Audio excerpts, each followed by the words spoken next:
சவுக்கு சங்கர் என்கிற புரோக்கர் சங்கர் வந்து கூடிய சீக்கிரத்துல சிறைப்பறவையா ஆக போறான். 2008 காலகட்டத்துல அதிமுகவுக்காக திமுக கவர்மெண்ட்டுக்கு ஒரு பெரிய நெருக்கடியை கொடுக்கணும் அப்படிங்கிறதுக்காக முக்கியமான விஷயங்கள்லாம் டேப் செய்யப்பட்டுச்சு. இது இவங்களுக்கு மட்டும் டேப் செய்யப்படல. அன்றைய காலகட்டத்துல பல அதிகாரிகளுக்கும் பல மந்திரிகளுக்கும் இப்படிப்பட்ட டேப் செய்யப்பட்டிருக்கு. யாராலனா ஏகே விஸ்வநாதனால. இது எப்படி ஏகே விஸ்வநாதனால முடியும் நீங்க இன்னைக்கு கேட்கலாம். எப்படி முடியும்னா ஏகே விஸ்வநாதன் வந்து அன்றைய காலகட்டத்தில் இன்டெலிஜென்ஸ்ல வந்து டிஐஜியா இருக்கு. இப்ப இந்த விஷயத்தை டேப் பண்ணிட்டாரு. திமுக கவர்மெண்ட்டுக்கு ஒரு பெரிய நெருக்கடியை கொடுக்கணும். இந்த புரோக்கர் வேலையை யாரா கரெக்டா பாப்பா அப்படின்னா நம்ம ஆளுதான் வந்து நிக்கிறான் கரெக்டா பாக்க. யாருன்னா சவுக்கு சங்கர். ஓகே, அப்ப அவரு கிளர்க்கா இருந்தப்பயே இந்த அளவுக்கு செல்வாக்கு பெற்று இருந்தாரா சவுக்கு?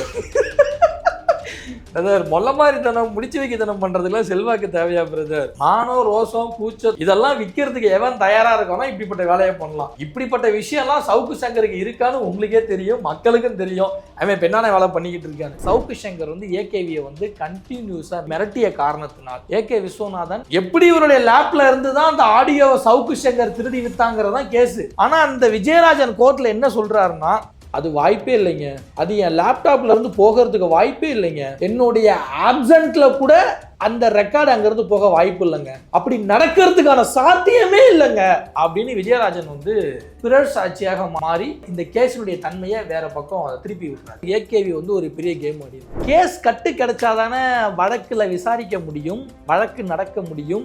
அப்ப கேஸ் கட்டை நம்ம எடுத்து ஒளிச்சு வச்சிட்டா கேஸ் கட்டையும் ஒழிச்சாங்களா?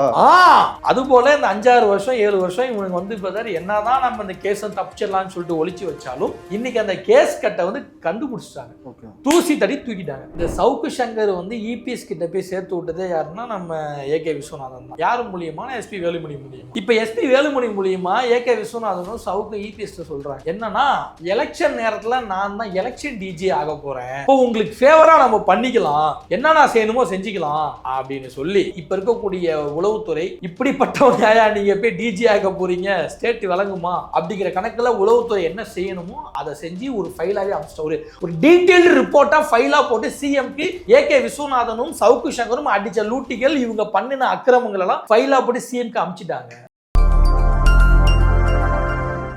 ட்ரைப்ஸ் பார்வையாளர்களுக்கு வணக்கம். அரசு அதிகாரிகளின் உரையாடலை திருடி வெளியிட்டதற்கான அந்த வழக்கில் மீண்டும் சிறைக்கு செல்கிறாரா சவுக்கு சங்கர்? தேர்தல் நேரத்தில் டிஜிபி ஆவதற்கு முயற்சி செய்து கொண்டிருக்கின்ற ஏகே விஸ்வநாதனின் அரசியல் கனவுகள், தேர்தல் கணக்குகள் பலிக்குமா? இது குறித்து நம்மிடையே உரையாடுவதற்கு சமூக செயல்பாட்டாளர் தோழர் சத்யபிரபு செல்வராஜ் அவர்கள் இணைந்துள்ளார். வாங்க அவரோட பேசலாம். தோழர் வணக்கம். வணக்கம். சவுக்கு சங்கர் பற்றி நேற்று பத்திரிகையில் ஒரு செய்தி. சிபிசிஐடி 2017 சவுக்கு சங்கர் விடுதலையான வழக்கில் மீண்டும் மேல்முறையீடு செய்ய போறாங்க அப்படின்றதான் அந்த செய்தி. எதற்காக அந்த வழக்கில் எதற்காக மேல்முறையீடு செய்யறாங்க? பிரதர், சிம்பிளா சொல்லணும்னு வச்சுக்கோங்களேன், சவுக்கு சங்கர் என்கிற புரோக்கர் சங்கர் வந்து கூடிய சீக்கிரத்துல சிறைப்பறவையா ஆக போறான். அதான் விஷயம், வேற ஒண்ணுமே கிடையாது. ஏன், அது எதுக்காக, அதன் சார்ந்த வழக்கினுடைய சாரம்சம் என்ன இப்ப பேசுவோம் நம்ம. ஒண்ணு இல்ல பிரதர், 2008 திமுக ஆட்சி இருந்துச்சு. அந்த காலகட்டத்தில் டிவிஎஸ்சி அப்படின்னா directorate of vigilance and anti corruption, அதனுடைய இயக்குனராக இருக்கக்கூடிய எஸ்கே உபாத்யாயாவும் அன்னைக்கு சீஃப் செக்ரட்டரியா இருந்த எல்கே திரிபாதியும், அதாவது அவங்க பேசக்கூடிய ஃபோன் கால்ஸை வந்து டேப் பண்ணி ரெக்கார்ட் பண்ணி அதை வந்து வெளியே வருது. ஓகே, ஒன்று. அடுத்தது, அன்னைக்கு மந்திரியாக இருந்த பூங்கோதை ஆல்ரெடி அருணா இருக்காங்கல்ல, அவங்க வந்து அரசு அதிகாரிகள்கிட்ட பேசக்கூடிய விஷயங்களை ரெக்கார்ட் பண்ணி டேப் பண்ணி அந்த விஷயங்கள்லாம் வெளியே வருது. ஒன்று. இந்த விஷயத்தெல்லாம் யார் லீக் பண்றா, ரிலீஸ் பண்றா அப்படின்னா நம்ம இவன் தான், புரோக்கர் தான். யாரு? சவுக்கு சங்கர் தான். சவுக்கு சங்கர் வந்து அன்றைய காலகட்டத்தில் உங்களுக்கே தெரியும், லஞ்ச ஒழிப்புத்துறையில் வந்து தன்னுடைய அப்பா பார்த்த வேலையான கிளர்க்கு வேலையை வந்து பார்த்துட்டு இருந்தாரு. அது எல்லாத்துக்குமே தெரியும். அந்த காலகட்டத்தில் தான் அங்கே இருக்கக்கூடிய விஷயங்கள் வெளியே வருது. இது ஏன் வந்துச்சு, எதனால வந்துச்சுன்னு ஒரு சின்ன சந்தேகம் இருக்கும். இப்போ வந்து இன்னொருத்தரை சொல்றேன். அவர் யாருன்னா, நம்ம வந்து பல முறை பேசியிருக்கோம், திரு ஏகே விஸ்வநாதன் ஐபிஎஸ் அவர்கள். அவர் வந்து அதிமுகவினுடைய தீவிர சப்போர்ட்ரு. அதிமுகவுக்காக அன்றைய காலகட்டத்தில் 2008 காலகட்டத்தில் அதிமுகவுக்காக திமுக கவர்மெண்ட்டுக்கு ஒரு பெரிய கெட்ட பேரை உண்டு பண்ணணும், ஒரு பெரிய தர்ம சங்கடத்தை உண்டு பண்ணணும், திமுக கவர்மெண்ட்டுக்கு ஒரு பெரிய நெருக்கடியை கொடுக்கணும் அப்படிங்கிறதுக்காக முக்கியமான விஷயங்கள்லாம் டேப் செய்யப்பட்டுச்சு. இது இவங்களுக்கு மட்டும் டேப் செய்யப்படலை. அன்றைய காலகட்டத்தில் பல அதிகாரிகளுக்கும் பல மந்திரிகளுக்கும் இப்படிப்பட்ட டேப் செய்யப்பட்டிருக்கு. யாராலனா ஏகே விஸ்வநாதனால. இது எப்படி ஏகே விஸ்வநாதனால முடியும் நீங்க என்னை கேட்கலாம். எப்படி முடியும்னா, ஏகே விஸ்வநாதன் வந்து அன்றைய காலகட்டத்தில் இன்டெலிஜென்ஸ்ல வந்து டிஐஜியா இருக்காரு. ஓகே, அதனால தன்னுடைய செல்வாக்கை பயன்படுத்துறாரு. ஆமா, சொல்லவே தேவையில்ல, அழகா பண்ணலாம். இப்ப இந்த விஷயத்தை டேப் பண்ணிட்டாரு. இப்ப டேப் பண்ணிட்டு திமுக கவர்மெண்ட்டுக்கு ஒரு பெரிய நெருக்கடியை கொடுக்கணும். அப்ப யாரை வச்சுடா பண்ணலாம்னா, எவனும் ஒத்து வரல, எவனும் சரியா இல்லை, இந்த புரோக்கர் வேலையை யாரா கரெக்டா பாப்பா அப்படின்னா நம்ம ஆளுதான் வந்து நிக்கிறான் கரெக்டா பார்க்க. யாருன்னா சவுக்கு சங்கரி. ஓகே, அப்ப அவரு கிளர்க்கா இருந்தப்பயே இந்த அளவுக்கு செல்வாக்கு பெற்று இருந்தாரா சவுக்கு? பிரதர், மொல்ல மாதிரி தனம் முடிச்சு வைக்க தனம் பண்றதுக்குலாம் செல்வாக்கு தேவையா பிரதர்? மானம் ரோசம் கூச்சத்தெல்லாம் எவன் இதெல்லாம் விற்கிறதுக்கு எவன் தயாரா இருக்கானோ இப்படிப்பட்ட வேலையை பண்ணலாம். இப்படிப்பட்ட விஷயம்லாம் சவுக்கு சங்கருக்கு இருக்கான்னு உங்களுக்கே தெரியும், மக்களுக்கும் தெரியும். அவன் பெண்ணான வேலை பண்ணிக்கிட்டு இருக்கான்னு. அன்னைக்கு இந்த வந்து புரோக்கர் சங்கர் வந்து ஏகே விஸ்வநாதனுடைய அசைன்மெண்ட்டுக்கு ஒத்துக்கிட்டு இந்த டேப்பை லீக் பண்றாரு. லீக் பண்ணிட்டு என்னமோ இவரா ரெக்கார்ட் பண்ணி டேப்பை லீக் பண்ண மாதிரி பில்டப் வர. டே, இந்த அளவுக்குலாம் நீ ஒருத்தர் இல்லைன்னு உனக்கே தெரியும். ஒண்ணு, இந்த சமயத்துல இந்த விஷயம் வந்து இவங்க நினைச்சதை விட பெரிய விஷயமாகுது, பெரிய பூதாகரமா வெடிக்குது. அப்ப அப்படி போகும் பொழுது இந்த விஷயம் சார்ந்து யாரையாவது நீங்க வந்து பகடையை ஆக்கணும், இல்லைன்னா யாராவது ஒருத்தருடைய தலையில போய் வைக்கணும். அப்படி வைக்கப்பட்டது தான் அன்னைக்கு 2008 எப்படி இந்த directorate of vigilance and anti corruption டிபார்ட்மெண்ட்ல வந்து சவுக்கு சங்கர் வந்து ஒரு சாதாரண கிளர்க்கா இருந்தானோ, அன்றைய காலகட்டத்தில் இதே directorate of vigilance and anti கரப்ஷன்ல வந்து லீகல் அட்வைசரா இருக்கக்கூடிய விஜயராஜன் ஒருத்தர் அவருடைய தலையில வைக்கப்படுது. எப்படின்னா, விஜயராஜனுடைய அதாவது டிவிஎஸ்சி, அதாவது directorate of vigilance and anti கரப்ஷன்ல லீகல் அட்வைசரா இருக்கக்கூடிய விஜயராஜனுடைய லேப்டாப்ல லஞ்ச ஒழிப்பு துறையில வந்து டைரக்டரா இருந்த எஸ்கே உபாத்யாயாவும் அன்னைக்கு சீஃப் செக்ரட்டரியா இருந்த எல்கே திரிபாதியும் பேசிக்கக்கூடிய அந்த ஆடியோ இருந்துச்சு, அந்த வந்து டேப் இருந்துச்சு. அதுபோல இந்த பக்கத்து இருக்கக்கூடிய பூங்கோதை ஆலடி அருணா அவர்களும், மந்திரியா இருந்த பூங்கோதை ஆலடி அருணாவும் இன்னும் சில அரசு அதிகாரிகள் பேசிக்கக்கூடிய டேப் இருந்துச்சு. அங்க இருந்து சவுக்கு சங்கர் அந்த டேப்பை விஜயராஜனுக்கே தெரியாம திருடி எடுத்துட்டு கொண்டு போய் லீக் பண்ணிட்டான். திருட்டு கேஸுங்க, கேஸே அதுதான், வழக்கு அதுதான். இதுதான் வழக்கு. இப்ப இந்த வழக்கு வந்து உங்களுக்கு 2008 இருந்து 2017 வரைக்கும் வந்து நடந்துட்டு இருக்கு. இப்ப வந்து ஏகே விஸ்வநாதன் என்ன நினைச்சாப்லன்னா, சவுக்கு சங்கர் வந்து நம்ம சொல்றதெல்லாம் கேட்டுட்டு கட்டுப்பட்டு இருக்கக்கூடிய ஒரு ஆளுன்னு நினைச்சாப்ல. விஷயம் வீரியமாகும் பொழுது சவுக்கு என்ன பண்றான், ஏகே விஸ்வநாதனை போயிட்டு நேர்ல பார்த்து மிரட்டுறான். யோ, உன் பேச்சை கேட்டுதான் நான் லீக் பண்ணினேன், எனக்கு ஏதாவது ஒன்று ஆச்சு, ஏன்னா கேஸ் ரொம்ப ஸ்ட்ராங்கா போய்கிட்டு இருக்கு, எனக்கு ஏதாவது ஒன்று ஆச்சு மொத்த விஷயத்தையும் நான் வந்து போட்டு உடைச்சிருவேன், நீ மாட்டினடா மோனை அப்படிங்கிற ஒரு தோரணையில சவுக்கு சங்கர் வந்து ஏகேவியை வந்து கண்டினியூஸா மிரட்டுற சமயத்துல, அப்படி மிரட்டிய காரணத்தினால் ஏகே விஸ்வநாதன் அன்றைக்கு அரசு தரப்பு சாட்சியாக இருந்த அந்த லஞ்ச ஒழிப்பு துறையில லீகல் அட்வைசராக இருந்த விஜயராஜன் உட்பட இன்னும் பல சாட்சிகளை பிறர் சாட்சியாக மாத்துறாரு. தன்னுடைய செல்வாக்கை பயன்படுத்தி மாத்துறாரு. எந்த அளவுக்கு மாத்துறாருன்னா, எப்படி இவருடைய லேப்ல இருந்து தான் அந்த ஆடியோவை சவுக்கு சங்கர் திருடி வித்தாங்கிறதான் கேஸ். ஆனா அந்த விஜயராஜன் கோர்ட்ல என்ன சொல்றாருன்னா, அது வாய்ப்பே இல்லைங்க, அது என் லேப்டாப்ல இருந்து போகிறதுக்கு வாய்ப்பே இல்லைங்க, என்னுடைய ஆப்சன்ட்ல கூட அந்த ரெக்கார்டு அங்கிருந்து போக வாய்ப்பு இல்லைங்க, அப்படி நடக்கிறதுக்கான சாத்தியமே இல்லைங்க அப்படின்னு விஜயராஜன் வந்து பிறர் சாட்சியாக மாறி இந்த கேஸினுடைய தன்மையை வேற பக்கம் திருப்பி விடுறாரு. இப்படி 45 சாட்சிகளை விசாரிச்சும் நிறைய சாட்சிகள் வந்து பிறர் சாட்சியாக மாறிய காரணத்தினால் அதுல உள்ள சந்தேகத்தின் பலனை வந்து சவுக்கு சங்கருக்கு கொடுத்து அடிஷ்னல் செஷன்ஸ் கோர்ட், அதாவது கூடுதல் அமர்வு நீதிமன்றம் சென்னையில், அவங்க என்ன பண்றாங்கன்னா சவுக்கு சங்கரை வந்து விடுதலை பண்றாங்க. எப்பன்னா 2017 பிப்ரவரி மாதம் 24ஆம் தேதி. அப்போ ஏன் அப்பீல் போகலை? இப்போ திமுக ஆட்சியில் ஏன் அப்பீல் போகிறாங்க? இப்ப அதனாலதான் சவுக்கு சங்கர் இது ஒரு உள்நோக்கம் கொண்டது அப்படின்னு அவர் ட்வீட் பண்ணிருக்கிறாரு. மாற்று கருத்து இருப்பவர்களை முடக்குவதற்கான முயற்சி தான் இந்த மேல்முறையீடு நடவடிக்கை அப்படின்னு சொல்லி ஒரு ட்வீட் பண்ணியிருக்காரு. அதெல்லாம் பேசுவாருங்க. அவருக்கு என்னங்க, இந்த மாதிரி ஜட்ஜஸ் வந்து அங்கே இருக்கக்கூடிய பெண்களை தவறாக யூஸ் பண்ணுறாங்கன்னு வாயை விட்டு தான் உள்ளே போனான். ஆனால் அதை எப்படி மாட்டுறான், திமுக வந்து நான் இந்த மாதிரிலாம் பேசுறதுனால இந்த மாதிரிலாம் வந்து திமுக பண்ணுச்சுன்னு சொல்லிட்டு ஒரு விஷயம் சொன்னால. இப்போ வரேன் பிரதர், இப்போ திமுக ஆட்சி வந்து எத்தனை வருஷம் பிரதர் ஆகுது? 2021 வந்து 1. ஆனால் சிபிசிஐடி இந்த வழக்கை அப்பீல் போனதுக்கு வந்து ட்ரை பண்ணது இன்னைக்கு நேற்று கிடையாது.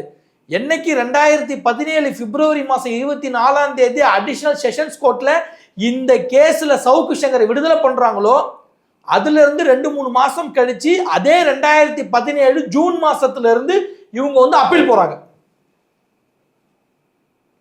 ஆனா ஏன் அது இப்பதான் ஒர்க் அவுட் ஆகுதுன்னா, அங்கதான் பதர் ஏகேவி வந்து ஒரு பெரிய கேம் ஆடி இருக்காரு. ஏகேவி சவுக்கு சங்கர் என்ன பண்ணாங்கன்னா, கேஸ் கட்டு கிடைச்சாதானே வழக்குல விசாரிக்க முடியும், வழக்கு நடக்க முடியும். அப்ப கேஸ் கட்டை நம்ம எடுத்து ஒழிச்சு வச்சிட்டா, கேஸ் கட்டையும் ஒழிச்சாங்களா? 2017 ஜூன் மாசம் சிபிசிஐடி வந்து ஹைகோர்ட்டுக்கு அப்பீல் போனதுல இருந்து அதாவது இந்த மாசம் வரைக்கும் கேஸ் கட்டு கிடைக்காம இருந்துச்சு. ஏகே விஸ்வநாதன் தன்னுடைய செல்வாக்கை பயன்படுத்தி கேஸ் கட்டை ஒழிச்சு வச்சாரோ மறைச்சு வச்சாரோ மாத்தி வச்சாரோ அது தெரியாது. அந்த கேஸ் கட்டு வந்து நடக்கக்கூடிய கோர்ட்டுக்கே வராம இருந்துச்சு. இதன் சார்ந்து சிபிசிஐடி தரப்புல இருந்து அரசு வழக்கறிஞர்கிட்ட பல முறை கடிதம் மூலியமாவும் நேரடியாக வாதம் மூலியமாவும் கேட்டுட்டாங்க, எப்பதாங்க நீங்க கட்ட கொண்டு வரீங்க, இந்த கேஸை முடிக்கணும், இந்த கேஸோட ஏன்னா இந்த வந்து கேஸோட தன்மை அந்த மாதிரி இருக்கு, இந்த கேஸை முடிக்கணும், இந்த கேஸ் கீழ்கோர்ட்ல விடுதலையானது வந்துங்கிறத நாங்க இங்க வந்து ஃபேஸ் பண்ணணும், லீகலா ஃபேஸ் பண்ணணும், இதுல தப்பு நடந்திருக்கு அப்படிங்கிறப்ப இந்த கேஸை உடனடியாக நடத்தியாகணும். இதனால பல குற்றவாளிகள் தப்பிக்க இருக்காங்க, அவங்க தப்பிக்க கூடாது அப்படிங்கிற நோக்கத்துல சிபிசிஐடி வந்து 2017 ஜூன் மாசத்துல இருந்து இப்ப வரைக்கும் அந்த கேஸ் கிட்ட சீக்கிரமா கொண்டு வாங்க, தேடி கொண்டு வாங்க, உடனடியா கேஸுக்கு நம்பர் பண்ணுங்க, நம்பர் கொடுங்க, இந்த வழக்கை நடத்தணும் அப்படின்னு கேட்டு போராடிட்டு இருந்துச்சு. ஆனா இவங்க அதாவது பல நாள் திருடன் ஒரு நாள் மாட்டுவான், அதுல மாற்று கருத்தே கிடையாது. அதுல வந்து எனக்கும் நம்பிக்கை உண்டு, உங்களுக்கு நம்பிக்கை உண்டு. வெளிச்சம் அதாவது இருட்டுன்னு ஒன்று இருந்தால் வெளிச்சம்னு ஒன்று வந்தே ஆகணும், அதானே உண்மை. அதுபோல் இந்த 5-6 வருஷம் 7 வருஷம் இவனுக்கு வந்து என்னதான் நம்ம இந்த கேஸை தப்பிச்சிடலான்னு சொல்லிட்டு ஒழிச்சு வச்சாலும் இன்னைக்கு அந்த கேஸ் கட்டை வந்து கண்டுபிடிச்சிட்டாங்க, தூசி தடி தூக்கிட்டாங்க. அதை தான் இந்த மாதம் வந்து ஹைகோர்ட்டில் திரும்பவும் அந்த வழக்கை அப்பீல் போகிறாங்க சிபிசிஐடி. இப்போ இந்த மாதம் மீண்டும் வந்து அப்பீலுக்கு வருது. அப்படி வரும்பொழுது மீண்டும் வந்து இந்த சாட்சிகளை மாற்றுவதற்கான இந்த வேலைகள்லாம் வந்து ஈடுபடுவாங்க இல்லையா? எப்படி சவுக்கு சங்கர் வந்து தண்டிக்கப்படுவார்? கண்டிப்பா பிரதர், நீங்க சொன்னதுல மாற்றமே கிடையாது. சவுக்கு சங்கர் ஈடுபடுற அளவுக்கு சவுக்கு சங்கர் ஒன்றும் பெரிய அப்பாட்டக்கர்லாம் இல்லைங்க, ஒரு புரோக்கர், அவ்வளவுதான். அவனால என்ன செய்ய முடியுமோ அதுதான். ஆனா சவுக்கு சங்கருக்காக வேலை பார்க்கக்கூடிய ஏகே விஸ்வநாதன் இதற்கான வேலைகள்ல கண்டிப்பா ஈடுபடுவார், நான் சொல்றேன். அப்ப இதெல்லாம் கூடாம இருக்கணும் அப்படின்னா சிபிசிஐடி தான் வழக்கை விரைந்து முடிக்கணும்னு சொல்லுவேன். அதற்கு கவர்மெண்ட், இப்ப இருக்கக்கூடிய கவர்மெண்ட் வந்து முழு வீச்சில செயல்படணும்னு நான் சொல்லுவேன். ஏன்னா இதுல வந்து ஒரு டிஜிபியினுடைய இன்ஃப்ளூயன்ஸ் இருக்கு. அப்படிங்கிறப்ப அந்த கேஸ் எப்படி இருக்கும் நம்ம சொல்லி தான் தெரியணும்னு அவசியம் இல்லை. அப்ப இதனை வந்து கவர்மெண்ட்டும் சிபிசிஐடி சேர்ந்து தான் விரைந்து, இன்னும் சொல்ல போனா நியாயமாக இந்த கேஸை விசாரிக்கணும்னு சொல்லுவேன். அவங்க இதை செஞ்சாதான் இன்னைக்கு சமூகத்துல பல குழப்பங்களை ஏற்படுத்தக்கூடிய மாபெரும் புரோக்கரா இருக்கக்கூடிய சவுக்கு சங்கர் போன்ற விஷ கிருமிகளுக்கெல்லாம் ஒரு பெரிய பாடத்தை புகட்ட முடியும் அப்படின்னு நான் சொல்றேன். ஏகே விஸ்வநாதன் ஐபிஎஸ் அவர் வந்து டிஜிபியாக முயற்சிக்கிறார், அதாவது தேர்தல் நேரத்தில் டிஜிபியாக முயற்சிக்கிறார் அப்படின்ற ஒரு விஷயம், ஒரு தகவல் வந்து பேசப்படுது. அதனுடைய பின்னணி என்ன?